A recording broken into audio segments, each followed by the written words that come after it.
The kingdom of expansion. Here is a secret of riches and success that has been buried 1,900 years deep. Since time began, mankind has been searching for this secret. It has been found and lost again a score of times. The ancients of all races have had some inkling of it, as is proven by the folk tales and legends that have come down to us, like the story of Aladdin and his wonderful lamp, or Ali Baba and his open sesame to the treasure trove. Every nation has such legends. Every nation has had its wise men, its men of genius and vision who glimpsed the truth that is buried in these old folk tales and who understood at least something of how it works. But it remained for Jesus to rediscover this secret in its entirety and then to show us clearly, step by step, how we might use it to bring us anything of good we might desire. Make no mistake about this, the miracles of Jesus were not something supernatural that could be performed only by him, else how could he have picked 70 disciples, ordinary men, uneducated, untaught, fishermen, farmers, tax gatherers and the like, and sent them out 2 by 2 to perform miracles and wonders second only to his own, so that they returned to him with joy, saying, Lord, even the devils are subject to us through thy name. How could he have assured us, the things that I do shall ye do also, and greater things than these shall ye do? The miracles of Jesus were divinely natural. Instead of being departures from natural law, they were demonstrations of what the law will do for you if you understand how to use it. God does not deal in exceptions. Every force in nature works along definite, logical lines, in accord with certain principles. These forces will work for anyone who possesses the key to their use, just as Aladdin's fabled genie would respond to the call of anyone who rubbed the magic lamp. They can be neglected and allowed to lie idle, they can be used for good or evil, but the laws themselves do not change. It is merely the methods of using them that change. An airplane or an automobile would have seemed as great a miracle to the people of Jesus' day as the curing of a leper. Sending sound waves through the ether, to be picked up by a little box called radio, would have been as wonderful to our fathers as is the sending of our voice over a beam of light to us today. Yet there is nothing supernatural about either of these. The forces of nature have always been there, ready for our use. It is our understanding of them that has changed, our knowledge of how to use them. Man in ancient times looked upon the lightning as the wrath of God, just as many deeply religious people look upon poverty and sickness and calamities today in the same way, as visitations of God. Yet man has learned to harness the lightning and make it serve him. The laws governing electricity were there all the time, waiting only for the understanding of someone wise enough to show us how to put them to good use. Just so the power to be and have what you want is right here, needing only for you to learn how it works. 1900 years ago, there came to this earth a Son of Man who proclaimed that his mission was that ye might have life, and have it more abundantly. Not, mind you, that you might learn how to die, and thus reach heaven and a life of comfort, but that you might have life here and now. Over and over again he told us, what things soever ye desire, ye shall have them, and lest you might think that this referred to some future state, he assured us, if 2 of you shall agree on earth as touching anything they shall ask, it shall be done for them. Furthermore, he gave exact instructions as to how to go about getting the things you desire. When you want more of the good things of life, when happiness or success or riches seem to elude you, there is a definite formula for you to use. Seek ye first the kingdom of heaven, Jesus directed, and all these things shall be added unto you. Aha! You say. There it is. You do have to die and go to heaven in order to get the good you want. But Jesus must have anticipated that you might think just that, for he pointed out specifically that the kingdom of heaven is not afar off, in the clouds, or in the next world. The kingdom of heaven cometh not with observation, he said. Neither shall they say, Lo here, lo there. For behold, the kingdom of heaven is within you. What is heaven? The word heaven is perhaps the most misunderstood word in the Bible. In the original Greek text, the word used for heaven is ornos, which, translated literally, means expansion. And what is expansion? It is increasing, spreading out, multiplying, is it not? Seek ye first the kingdom of expansion, and all these things shall be added unto you. Seek a place or a state of being where you can expand, grow, increase, multiply, and bring forth fruit. But we don't need to seek such a place, for Jesus assured us that the kingdom of heaven is already within us. We must therefore look within ourselves for this faculty of expansion. Now, what, within us, has unlimited power to expand? Our muscles are elastic, our lungs and many of our organs can be expanded to an extent, but none of them can expand greatly without harm to itself and to the body. The only thing in this body of ours that can expand without limit is our mind, our imaging faculties. So Jesus' advice might be paraphrased: seek ye first the kingdom of mind, of imagery, and all these things shall be added unto you. That would seem to fit in with Jesus' own description of what the kingdom of heaven is like. The kingdom of heaven is like to a grain of mustard seed, which a man took and sowed in his field, which indeed is the least of all seeds, but when it is grown, it is the greatest among herbs, and becometh a tree, so that the birds of the air come and lodge in the branches thereof.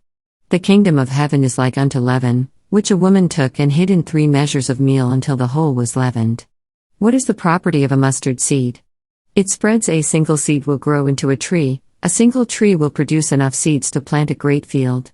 And what is the property of leaven or yeast? It expands. In a single night it can expand 100 times in size. Go back over any of the miracles of increase in the Bible and see if they are not all miracles of expansion. How did Elijah make the oil and meal last, so that 1 measure of oil and a little meal fed him and the widow and her son for an indefinite period? How did Elisha increase the pot of oil for that other widow who came to him to save her sons from bondage, so that she had enough to fill all the vessels she could borrow from her neighbors? By expanding them, did they not? And that is how you can increase your substance, your happiness, your every good thing. When the disciples asked Jesus how to pray, what did he teach them? Our Father which art in heaven, hallowed be thy name, thy kingdom come, thy will be done on earth as it is in heaven. In other words, may the good that you have imaged for me in the heaven of your consciousness be made manifest here on earth. God is mind, and he dwells in the kingdom of mind or heaven. There in the mind and thoughts of God all is good. He images you as perfect, your surroundings pleasant and comfortable, all your ways cast in pleasant places. He does not think up sickness and troubles for you. He images you as his perfect child, happy and carefree, with everything of good that makes life desirable. He is your Father, and what father, even among us here on earth, would plan anything but good for his children? As Jesus reminded us, what man is there of you, whom if his son asks bread, will he give him a stone? Or if he asks a fish, will he give him a serpent? If ye then, being evil, know how to give good gifts unto your children, how much more shall your Father which is in heaven give good things to them that ask him? In short, when you pray, thy will be done, you are asking that everything of good that the Father has imaged for you in his mind should be made manifest for you here on earth. For his will, like that of every father, is that his children should be contented and happy, that they should have everything that is for their good. How can we help to bring this about? By putting our own lives and especially our thoughts on the plane of the kingdom of heaven. In other words, by starting here and now to live in that kingdom of heaven. When you meet evil on its own level, you meet it at a disadvantage. You may overcome it, but only after a terrific struggle. The only sure way to overcome evil is to get above it, to use the law of the higher potential, not merely to defeat the evil that confronts you but to replace it with the perfect condition you desire. That is what Jesus bade us do when he told us to seek first the kingdom of heaven, of expansion, of mind, of the imaging faculties. Seek in your own mind the ideal condition you would have, expand your thoughts to image it in every detail, and see it as part of the kingdom of heaven so that you can be thankful for it and praise God for it. See it, believe in it, until you can be happy over it and no longer fearful or worrying about seeming conditions around you. In the beginning, all was void space nothingness.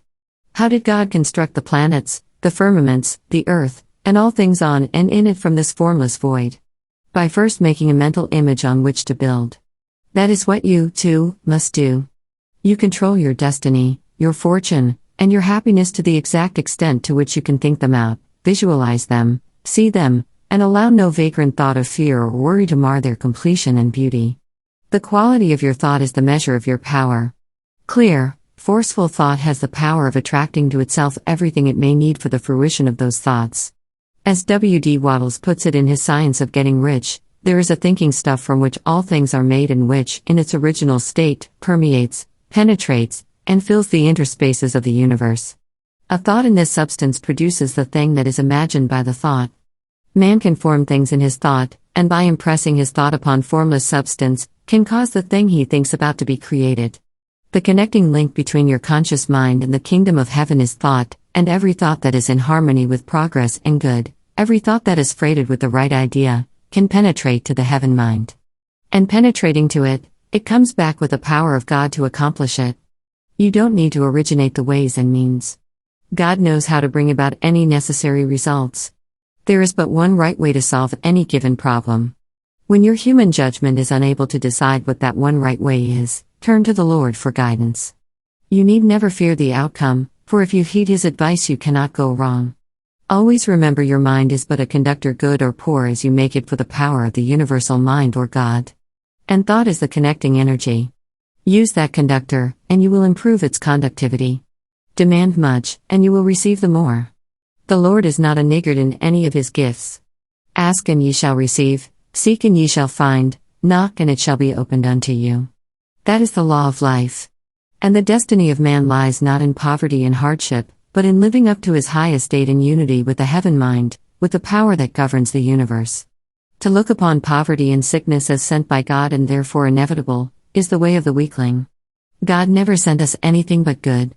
What is more, He has never yet failed to give to those who would use them the means to overcome any condition, not of His making. Sickness and poverty are not of His making. They are not evidences of virtue, but of weakness. God gave us everything in abundance, and He expects us to manifest that abundance. If you had a son you loved very much, and you surrounded him with good things which he had only to exert himself in order to reach, you wouldn't like it if he showed himself to the world half-starved, ill-kempt and clothed in rags, merely because he was unwilling to exert himself enough to reach for the good things you had provided. No more, in my humble opinion, does God. Man's principal business in life, as I see it, is to establish a contact with the heaven mind. It is to acquire an understanding of this power that is in him. With all thy getting, get understanding, said Solomon. Happy is the man that findeth wisdom, and the man that getteth understanding. For the gaining of it is better than the gaining of silver, and the profit thereof than fine gold. She is more precious than rubies, and none of the things thou canst desire are to be compared unto her. Length of days is in her right hand, in her left hand are riches and honor. Her ways are ways of pleasantness, and all her paths are peace. She is a tree of life to them that lay hold upon her. And happy is everyone that retaineth her. Proverbs. When you become conscious, even to a limited degree, of your oneness with this God-mind, your ability to call upon it will for anything you may need, it makes a different man of you. Gone are the fears, gone are the worries. You know that your success, your health, and your happiness will be measured only by the degree to which you can impress the fruition of your desires upon your mind. The toil and worry, the wearisome grind, and the back-breaking work will go in the future as in the past to those who will not use their minds. The less they use them, the more they will sweat.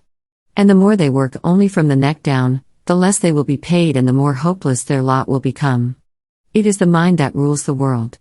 You see, from an ordinary earthly point of view, any savage or even many animals are to all intents as good as you or I. They are stronger, have greater vitality, live longer comparatively, and some are surer of their sustenance. The only faculty in which we are their superior is our mind. And the only faculty that can make us superior to those around us, that can keep us from being the sport of circumstance and lift us above all danger of want or sickness, is that same mind. Why is it that fervent prayer often works what seems to us to be a miracle? Why does treasure mapping bring such marvelous results? Because both put us upon the heaven plane, the plane where the Father works with us to bring about the object we desire.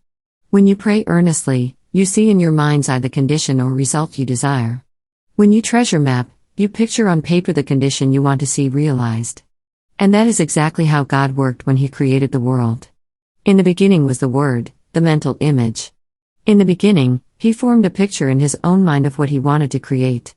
And the Word, the mental image, was made flesh.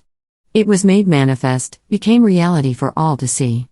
Your word, your mental image can be made flesh in the same way. All it needs is to get on the same plane that God is on when He creates the plane of the kingdom of heaven of imagery and faith.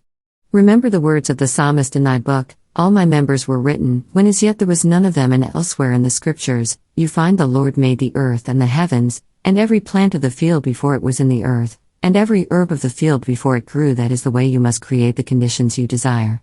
Create them in your own mind first. The imagination, says Glenn Clark in The Soul's Sincere Desire, is of all qualities in a man the most godlike, that which associates him most closely with God. The first mention we read of a man in the Bible is where he is spoken of as an image. Let us make man in our image, after our likeness. The only place where an image can be conceived is in the imagination.